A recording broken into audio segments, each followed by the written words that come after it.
Good morning student, welcome back. हम फिर से मिल रहे हैं अपने गुजराती के ई क्लास में। हमारी UT3 कंप्लीट हो गई है। आई होप आप सबकी एग्ज़ाम बहुत अच्छी रही होगी। अब आगे हम अपना कोर्स देखते हैं। तो आज हम सबसे पहले करेंगे एक निबंध लेखन जिसका नाम है प्रार्थनानु महत्व। प्रार्थना यानी कि क्या? प्रेयर। यस। अब स्कूल आते थे तो रोज़ सुबह पहले क्या करते थे? प्रेयर करते थे ना, प्रार्थना करते थे। अब प्रार्थना उसका क्या महत्व है हमारे जीवन में, उससे क्या क्या फ़ायदे होते हैं, हमें क्यों करनी चाहिए भगवान की प्रार्थना, वो आज हम इस निबंध में देखेंगे। चलो। શરીરને તંદુરસ્ત રાખવા માટે સારા ખોરાકની અને વ્યાયામની જરૂર પડે છે। તે પ્રમાણે મનને તંદુરસ્ત રાખવા માટે સવાર સાંજ प्रार्थना करवानी ज़रूर होए छे। अब क्या बता रहे हैं?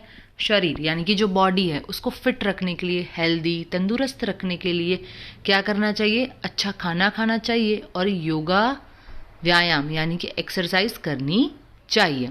तो उसी तरह से जो मन है उसको खुश रखने के लिए, उसको प्रसन्न रखने के लिए हमें सुबह शाम क्या करना चाहिए? प्रार्थना करनी चाहिए, यानी कि प्रेयर करनी चाहिए। जिस तरह वॉकिंग करना, एक्सरसाइज करना, जिम जाना IMP है, उसी तरह से भगवान की प्रार्थना करना भी बहुत IMP है। प्रार्थना आत्मानो खोराक छे, यानी कि जैसे हम खाते हैं, हमारी बॉडी को फूड ज़रूरी है, उसी तरह जो आत्मा है हमारी, उसके लिए भगवान की प्रार्थना बहुत ज़रूरी है। આપણે સવાર સાંજ प्रार्थना ईश्वर ने करवी જોઈએ। अब क्या बता रहे कि सुबह शाम दोनों टाइम हमें भगवान को प्रार्थना करनी चाहिए।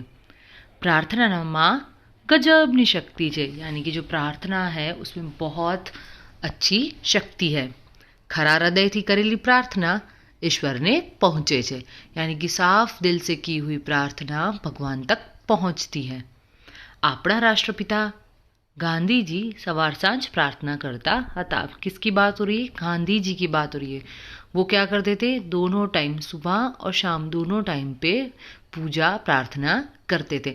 अक्सर हमने घर में देखा होगा कि हम भगवान के पास दोनों टाइम क्या करते हैं? दिया जलाते हैं, मॉर्निंग के टाइम पे और इवनिंग के टाइम पे।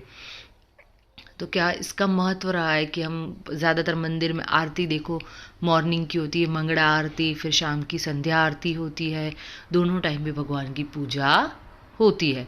तो इस तरह से हमारे यहाँ पे रिवाज चल रहा है कि हम भी मॉर्निंग में भी पूजा करते हैं और शाम को भी पूजा करते हैं।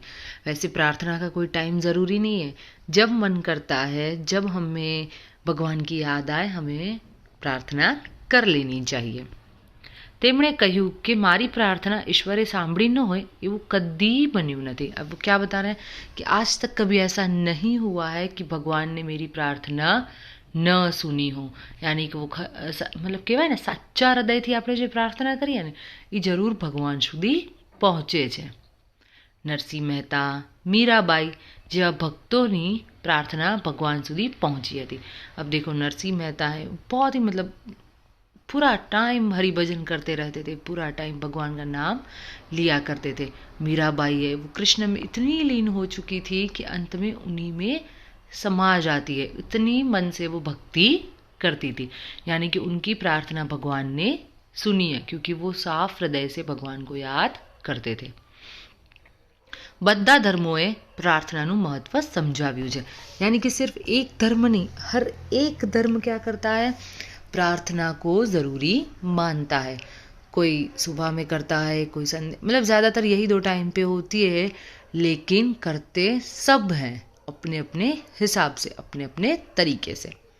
तमाम धर्मोनी वातनो सार तो एक ज छे, यानी कि प्रार्थना करने का तरीका सबका अलग अलग है।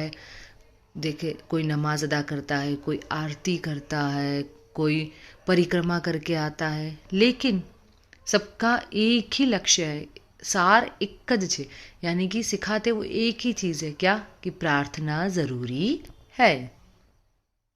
તેથી सर्वधर्म प्रार्थना પણ થવી જોઈએ, यानी कि सर्वधर्म समान है, उस बात को भी मानना चाहिए।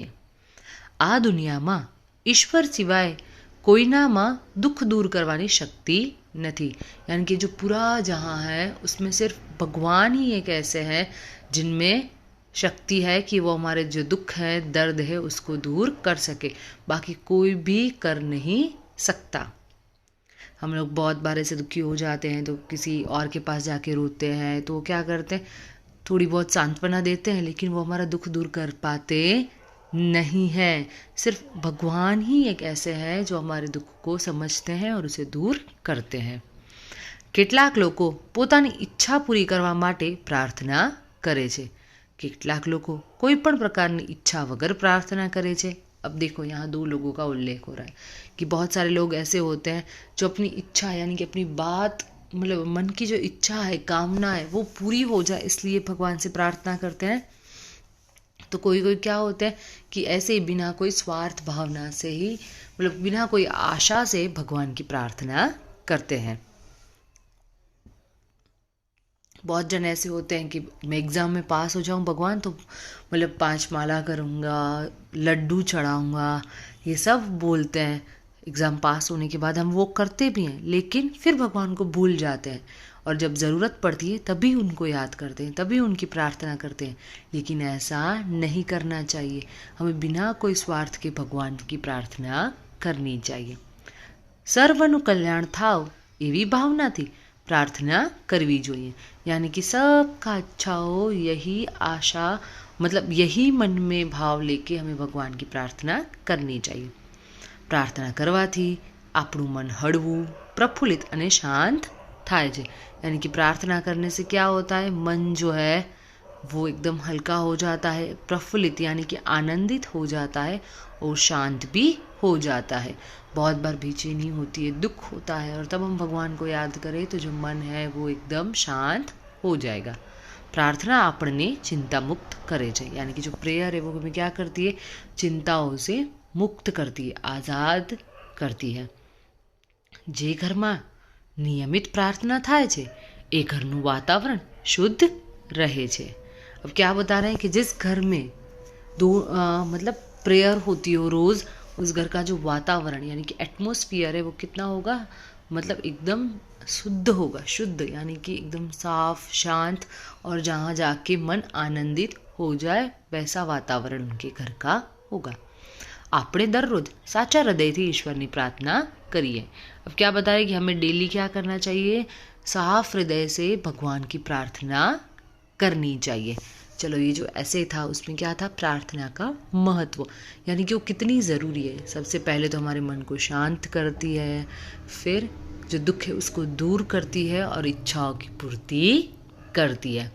तो चलो अब हम भी संकल्प लें कि चलो पूरे दिन में हम 5 मिनट तो 5 मिनट भगवान की प्रेयर करेंगे, उनकी प्रार्थना उनको मतलब उनकी प्रार्थना करेंगे। ठीक है, चलो ये ऐसे का PDF मैम आपको भेज देगी, आप लिख लेना। Okay, bye bye.